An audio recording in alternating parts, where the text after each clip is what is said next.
Yo dudes! Welcome to Spaghetti Meat... Excuse me. I think that's great. Okay, welcome to Spaghetti Meatballs. Excuse me. This is a simple, tasty dinner. Steve made this last night for his kids, and it's a great way of sneaking veg into your kids, your boyfriend, your girlfriend, even yourself. Okay, first step you're gonna need is a food processor. Into the food processor, I have 1 red onion, which I chopped finely. Why'd you chop it finely? You didn't really need Well, just to make it easier, not everyone has a really good food processor like this at home. I have 2 cloves of garlic. Again, if your food processor isn't great, chop them up. Ours is really good, unfortunately. We have a whole handful of basil, which we're gonna use when we comes to serve it, but I'm gonna take the stalks off right now. And again, if your food processor isn't that great, chop it up, or just rip it up a little bit. Next step, 150 grams of breadcrumbs, gluten-free if you want them gluten-free, or... Could I use brown ones or white ones or whatever colour ones? We accept all. How much cashews? 100 grams of cashew nuts. Could I use almonds, pecans, walnuts? Yes, you could. Beautiful. Okay. Okay, we've 100 grams of shiitake mushrooms, or mushroom of choice. Just rip them up a little bit here, make it easier. Shiitake are part of the medicinal mushroom family. So they're meant to be very good for your microbiome and for all sorts of other wonderful things like that. I put them in tea sometimes. 2 tablespoons of tamari. That's gonna bring That's it only right. about 1 here. Give us another go.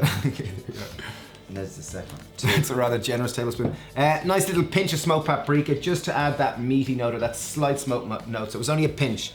Put the lid on and blendy blendy.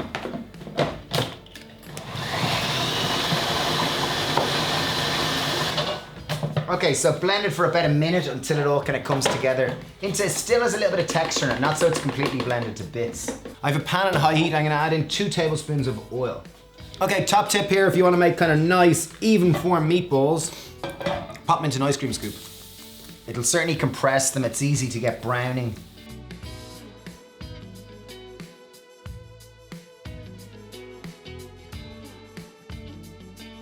Okay, as soon as the meatballs are done, we've simply browned them on both sides. I'm gonna add about a tablespoon of oil into a pan. Obviously leave it out if you do want to go oil-free. I've diced 1 red onion and a clove of garlic.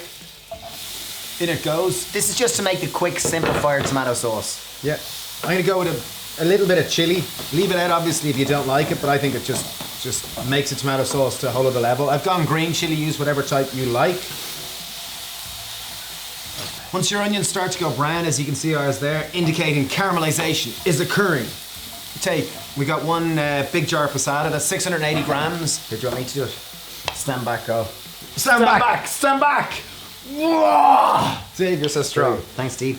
So we got 1 jar of passata and we are gonna lash it in the pot.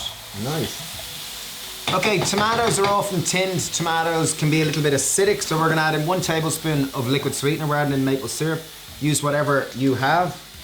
I'm gonna put in bay leaf, yes, no? Sure. Nah, okay, we want it long enough to cook, we'll leave it out. We'll put in a few basil leaves just right now. Just rip them up. Can I add in a little bit of sun-dried tomato pesto? Yeah, great, okay, cool. Get the best pesto in the world.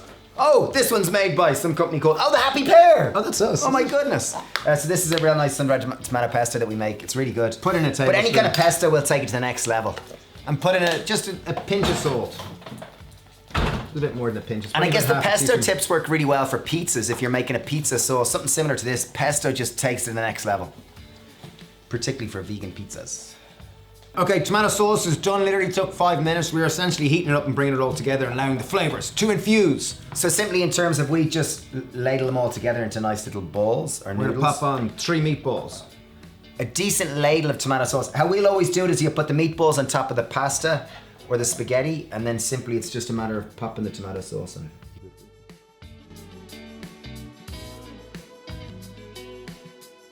Final touches, I have some fresh basil, just pop a few sprigs down. I've got a little bit of vegan parmesan or vegan cheese, just grate it on just to give it that extra note. And then all that's left to do is to taste it. To get stuck in, here we go. This looks epic, doesn't it? Vegan. So this took us about 10 minutes from start to finish. And obviously there's 2 of you, so it might take you 15. Yum. Here we go. The meatballs are very meaty and very substantial. Mm.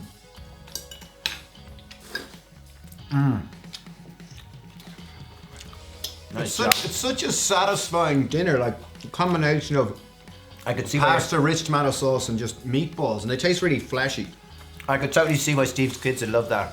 It's quick, it's easy, it's democratic, well worth trying. If you do try it, leave a comment down below or tag us on Instagram, The Happy Pear. One thing I meant to say is the meatballs, you can obviously bake them 200 degrees for 20 minutes, just change them halfway through. Thanks for watching, thank you for subscribing and sending loads of meatball love.